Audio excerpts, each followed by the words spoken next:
Allahu Allahu Allah Allahu Allahu Allah Allahu Allahu Allah Ya Rabbi ya khaira mu'ti.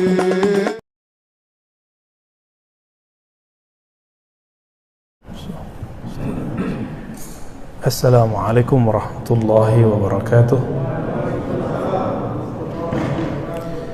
Innal hamdalillah nahmaduhu wa nasta'inuhu wa nastaghfiruh wa na'udzu billahi min shururi anfusina wa min sayyiati a'malina. May yahdihillahu fala mudilla lahu wa may yudlil fala hadiya lahu. Amma ba'du. Allahumma inna nas'aluka khaira hadzal yawm wa khairan fihi wa khairan ba'dahu wa na'udzu bika min sharri hadzal yawm sharri ma fihi sharrun ba'dahu. نعوذ بكلمات الله التامات من شر ما خلق نعوذ بكلمات الله التامات من شر ما خلق نعوذ بكلمات الله التامات من شر ما خلق بسم الله الذي لا يضر مع اسمه شيء في الأرض ولا في السماء السميع العليم بسم الله الذي لا يضر مع اسمه شيء في الأرض ولا في السماء السميع العليم بسم الله الذي لا يضر مع اسمه شيء في الأرض ولا في السماء وهو السميع العليم والحمد لله رب العالمين. Bapak, saudara, sahabat yang melakukan Allah berfirman, "Wadzakir fa inna dzikra tanfa'ul mu'minin." Maka berilah tazkir, peringatan, karena peringatan itu hanya berefek kepada orang yang beriman. Jadi kalau udah nggak ada rasa percaya, tidak ada efeknya, meskipun Al-Qur'annya suci. Ya, meskipun orang yang bicaranya bergelar ini dan itu, nggak ngaruh ya. Dan kita beruntung Allah memberikan kita rasa iman itu, alhamdulillah. Tema kita tentang talqin zikir ya. Kenapa harus ada talqin? Kenapa harus ada ijazah? Ijazah itu ijazah izin mengamalkan satu zikir. Talqin itu secara bahasa Arab dari kata laqana yulaqinu talqinan, fa'ala yuf'ilu taf'ilan. Artinya memberikan bimbingan zikir. Kenapa harus ada talqin? Karena kita ini rata-rata mengalami amnesia spiritual. Jadi roh kita ini lupa kalau kita dulu pernah bertemu Allah. Ada yang pernah ingat gak Pak? Dulu ketemu Allah ada yang ingat gak? Kan gak ada yang ingat. Maka Allah utuslah Rasulullah, diutuslah nabi-nabi Allah. Para nabi, para rasul sudah pindah alam. Yang masih di alam ini siapa ya? Guru-guru kita, pewaris para nabi, para rasul. Nah, mereka lah nanti yang mengemban amanah untuk memberikan bimbingan zikir. Jadi talqin zikir, terjemahan bebasnya bimbingan zikir. Perlu dibimbing nggak Pak zikirnya? Perlu. Kalau nggak zikirnya nggak ada maknanya, nggak ada rasanya kalau nggak ada bimbingan.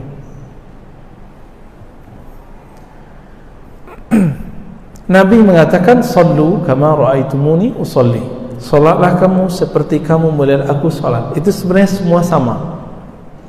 Ketika di musim haji Nabi mengatakan, "Khuzu anni manasikakum." Ambillah dariku cara-cara manasikmu, zikirmu, salatmu, ibadahmu. Artinya sama, walaupun perintahnya khusus haji tapi untuk semuanya. Maka zikir harus sesuai dengan sunnah Rasulullah sallallahu alaihi wasallam. Tidak disebut berzikir kalau tidak mengikuti sunnah Nabi. Masalahnya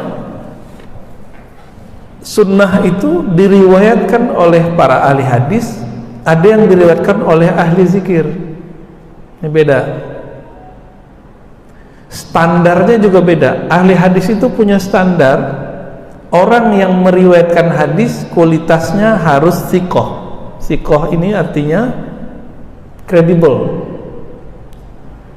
Bagi ahli zikir bukan sekedar siqoh, terpercaya, bukan sekedar hafalannya bagus.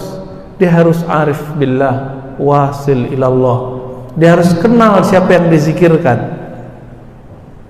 Jadi beda standar. Ahli hadis cukup orangnya pinter, hafalannya bagus.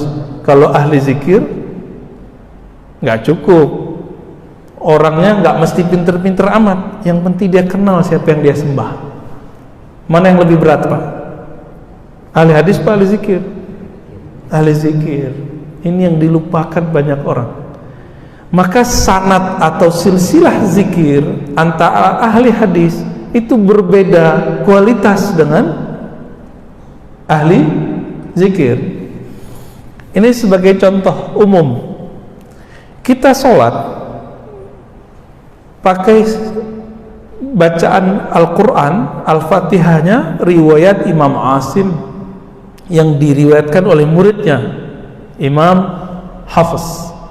Jadi Quran kita ini, Pak, ini diriwayatkan, ini ada periwayatnya. Enggak ujuk-ujuk datang ke Pekanbaru begini, enggak. Maka disebut ya, biasanya ditulis di sini. Biriwayati Hafsin an Asim. Pada baca enggak? Enggak ya. Jadi Quran itu diriwayatkan. Tapi coba cek. Ini yang ngotot nih dengan tradisi ahli hadis. Kita harus meletakkan sesuatu pada tempatnya. Ada yang harus dikritisi dengan standar ahli hadis, ada yang tidak boleh dikritisi dengan standar ahli hadis.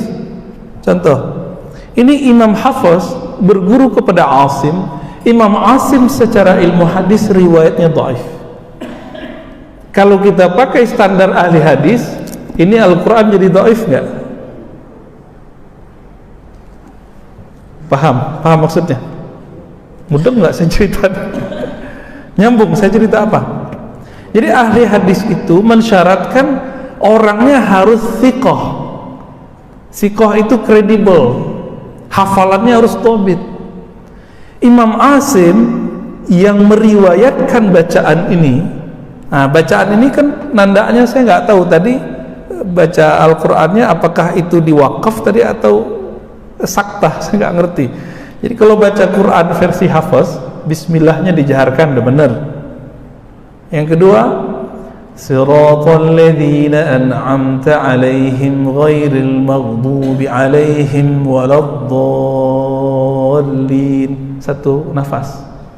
Jangan berhenti di tengah. Siratal ladzina an'amta 'alaihim. Gitu ya? Itu qiraat lain, itu riwayat lain.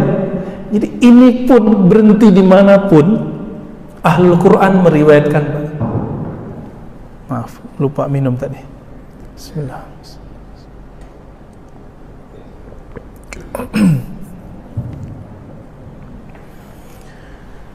Jadi teman-teman yang antum suka kajian hadis, ilmu hadis itu syai'un fannun mustaqillun. Itu disiplin ilmu yang khas. Standarisasinya tidak boleh diterapkan ke ilmu yang lain kecuali yang sesuai. Dalam bab Al-Quran saja tidak bisa diterapkan. Oke? Apalagi untuk talqin zikir. Itu udah beda langit dan bumi ilmunya. Siang malam bedanya. Maka tolong bagi para kritikus hadis jangan pakai standar itu.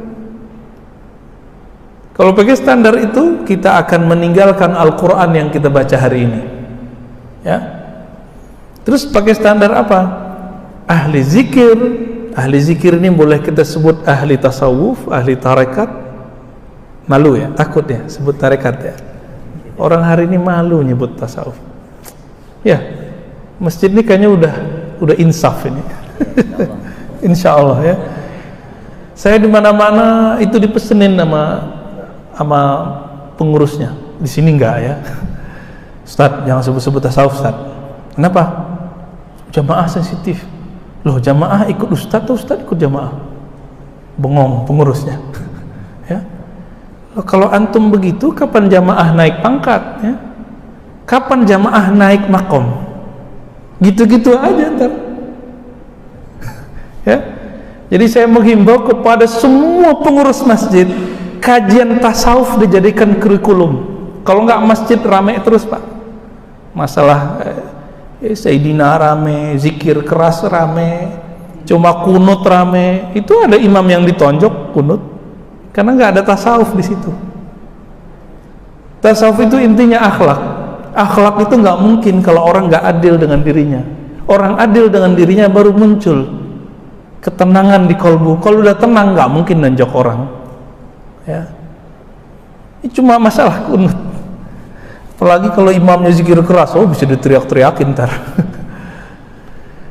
Bapak saudara maka Allah, jadi standarnya ahli fikih itu beda lagi. Standarnya ahli hadis beda lagi. Standarnya ahli Quran beda lagi. Standar ahli tasawuf, ahli tarekat yang mereka sebut gurunya dengan mursyid, itu standarnya khas. Apa standarnya? Ayyakuna wasilan ilallah.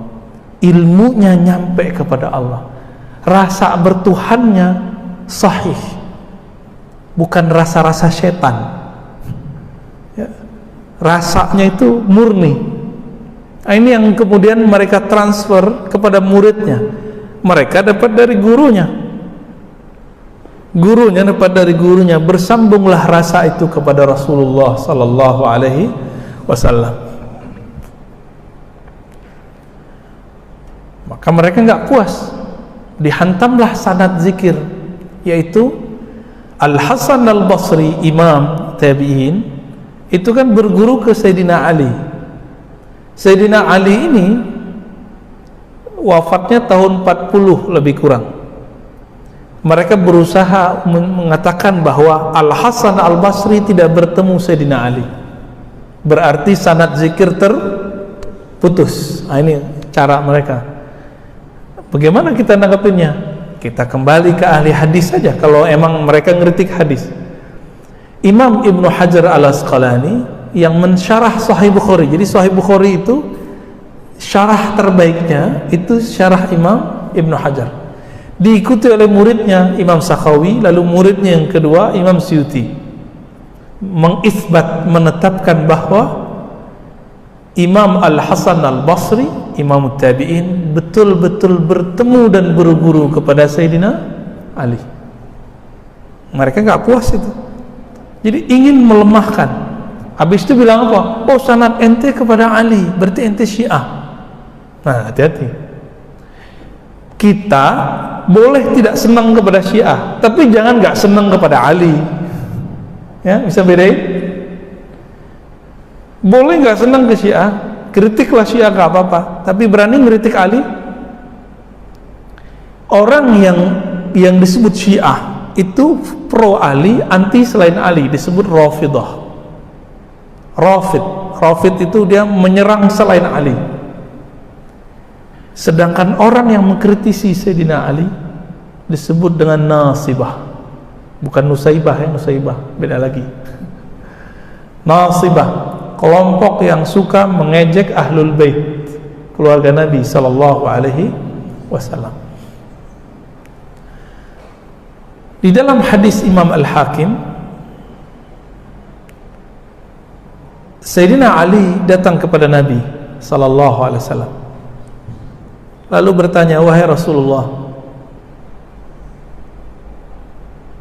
tunjukkanlah kepadaku aqrabut turuq ilallah wa ashaluha, jalan pintas menuju Allah yang paling mudah, paling dekat, yang enggak ribet-ribet, enggak perlu pakai suluk 40 hari, kira-kira begitu. Ini bayangin suluk 40 hari udah serem aja nih ya. Ada Pak metode ringkasnya. Kalau suluk 40 hari kan itu thariqah para nabi. Nabi Yunus 40 hari di perut ikan, Nabi Musa 40 hari di Tursina, Nabi Muhammad di Gua Hira 40 hari. Ali bin Abi Thalib mikir, ini kelamaan ini 40 hari ya. Terus gimana? Yang gampang wahai Rasulullah. Apa kata Nabi? Alaika bidmudawamati dzikrillah. Ya. Hendaklah engkau mudawamah, konsisten berzikir. dalam keadaan sir, ya, sepi ataupun jahar, ya, kita keraskan, kita lembutkan, ramai ataupun sendiri. Kata Sayyidina Ali, wahai Rasulullah, kalau itu saya juga udah tahu, ya, kira-kira begitu kalamnya. Saya pengen yang khusus. Maka disuruh duduk, ya, kamu duduk sini. Apa kata Nabi? Ghammid ainaik. Tapi di hadis Imam Hakim itu ada tambahan tengahnya.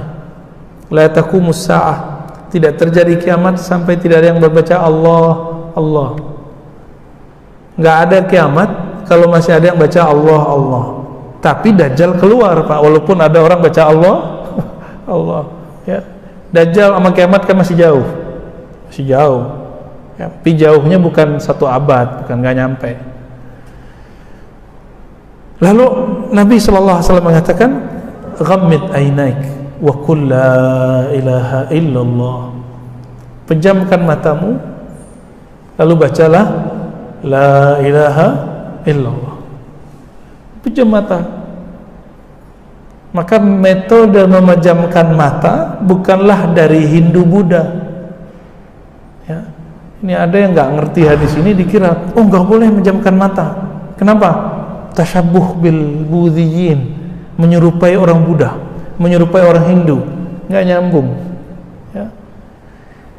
Kebetulan kita sama-sama menjamkan mata, mereka menjamkan mata, itu urusan mereka, urusan kita hadis ini, ya. Berdasarkan hadis ini kita ringkas aja cerita hadisnya. Ulama kita kemudian meriwayatkannya sebagaimana Sayyidina Ali mendapatkannya, menirukan model yang ada di situ. Menirukan ini disebut dengan hadis musalsal bizikrillah atau musalsal bitalqin. Hadis menirukan gaya guru, gaya sumbernya hadis ini, keadaan orang yang mengajarkannya, disuruh duduk, disuruh pejam mata, semuanya dibaca sekian kali, itu ditirukan semua. Namun yang meriwayatkan ini juga dua, ada versi ahli hadis pejam-pejam mata juga tapi nggak ada rasanya. Ada yang versi ahli zikir, dipejamkan mata tapi ada namanya prakondisi, dikondisikan kolbunya sehingga kolbunya siap menerima la ilaha illallah. Nah, itu yang disebut talqin. Hadis ini dianggap sahih oleh Imam Hakim, tapi ketika saya teliti paling tinggi cuma hasan. Wal hasanu yuhtajju kas sahih. Hadis hasan dipakai, dijadikan hujjah seperti hadis sahih. Di riwayat Imam Ahmad hadisnya juga dhaif, tapi sudah naik menjadi hasan li ghairihi. Nabi bertanya, Ubadah bin Samit, temannya Sayyidina Ali, apa kata Nabi? Hal fikum gharib, adakah di antara kalian orang yang gharib? Kalau versi Imam Tabarani, Imam Hakim, gharib di situ artinya orang ahlul kitab. Tapi versi ahli zikir, gharib itu orang yang belum siap menerima talqin zikir. Dan kita ini rata-rata disebut gharib. Maka saya tidak termasuk orang yang ngobrol talqin, Pak. Kita buat conditioning, zikir dulu ya Hayyu ya Qayyum, itu metode aja, ya, supaya tidak gharib. Gharib ini merasa asing, aneh, ini zikir apa lagi nih si Ustadz, gitu. Itu orang yang menganggap zikir itu sesuatu yang baru. Maka gharib siapa saja yang belum mengenal bab zikir, belum menghendaki ilmu zikir, belum menghendaki talqin, belum siap ditalqin, itu disebut gharib. Ini versi kita, versi saya maksudnya, ya. Maka Nabi mengatakan tutup pintu, tutup pintu. Lalu Nabi mengajak, irfa'u aydiyakum, angkat tangan kalian. Angkatlah tangan mereka. Wa qulu la ilaha illallah, lalu bacalah la ilaha illallah. Nah, ini namanya talqin jama'i, talqin berjamaah. Nah, nanti ada saatnya kita talqin jamaah di Pekanbaru. Tapi kalau sekarang masih sendiri-sendiri, Pak, ya, masih sir.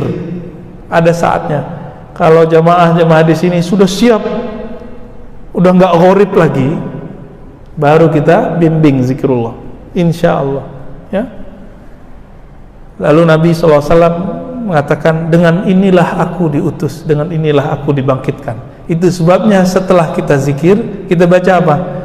La ilaha illallah Muhammadur Rasulullah. La ilaha illallah. Gimana Ustaz? Mana imam kita tadi? La ilaha illallah Muhammadur Rasulullah kalimatu haqqin alaiha nahya. Kalimat yang benar, dengan itulah aku hidup, dengan itulah aku mati, dengan itulah aku dibangkitkan. Benar kan nih? Kita hidup dengan kalimat itu. Beneran? Kayaknya hidupnya pakai handphone ya. Saya aja kemana-mana bawa handphone ya. Maka supaya Allah nggak marah, saya bawa tasbih juga lah ya. Ustaz, ente tasyabuh dengan Yahudi. Loh, mana ada Yahudi pakai tasbih? Yahudi Pekanbaru kali. Ya. Baik. Jadi hadis talqin zikir, ada versi ahli hadis, ada versi ahli zikir, dan sanadnya dua-duanya bisa dipertanggungjawabkan. Betul, di sana sini ada kritik, cuma secara ilmu talqin, ilmu musalsal, hadisnya menurut ahli tasawuf sahih, karena mereka dapat dari gurunya yang sudah dapat ijazah. Nah, ini rahasia nih Pak. Ini perbedaan orang-orang tarekat sufi dengan yang tidak tarekat sufi mengajar zikir. Tarekat sufi itu ngajar zikir harus dapat ijazah dari gurunya. Yang antum benci selama ini itu, ya, yang antum bilang ini khurafat, ini fanatis. Bukan. Mereka itu untuk menjaga kemurnian zikrullah, itu si ustadz harus dapat izin dari gurunya, biar terjamin bahwa zikirnya benar-benar bersumber dari Rasulullah Sallallahu Alaihi Wasallam. Kita malah bangga, oh saya pakai zikir pagi sore aja tak. Dapat di mana zikir pagi sore? Dapat di mana? Di YouTube, ya, atau ketemu di toko kitab ya, ambil di toko buku terus amalin sendiri. Orang yang zikir tanpa berguru, dia dapat berkah, tapi tidak dapat faid. Faid itu aliran nur yang Allah berikan kepada guru, diwariskan kepada murid. Apa bedanya? Kalau si murid punya guru, dia lemah, bisa ditarik oleh gurunya, bisa ditegur. Tapi kalau zikir-zikir sendiri, baca-baca ma'thurat sendiri, baca rotib sendiri, tanpa ada bimbingan guru, kalau kita lagi lemah, tidak ada yang negur, tidak ada yang narik. Itu bedanya. Jadi samalah, kita mau pergi satu tempat, numpang ke orang yang sudah tahu jalan. Kita belum tahu jalan dan nggak punya kendaraan. Duluan mana nyampenya? Yang punya kendaraan. Ini ilustrasi paling gampang. Yang paling kenal Allah siapa? Rasulullah. Lalu sahabat Rasulullah. Lalu tabi'in. Nah, mereka berhenti di situ, disebut salaf. Maka mereka langsung kembali ke kitab salaf. Nggak begitu. Kitab salaf itu juga diriwayatkan dari salaf, terus ke khalaf, terus sampai zaman ini. Maka hatta al-yawm, ya, sampai saat ini zikir-zikir itu masih diwariskan dari kolbu ke kolbu, dari jiwa ke jiwa, dari ruh ke ruh, sampai hari ini. Al-arwahu junudun mujannadah, sesungguhnya ruh itu sesama mereka saling kenal, ya, mereka berkumpul. Semoga berkumpulnya kita ini menunjukkan bahwa ruh kita bersaudara di alam sana. Amin, ya. Allahu Allahu Allah.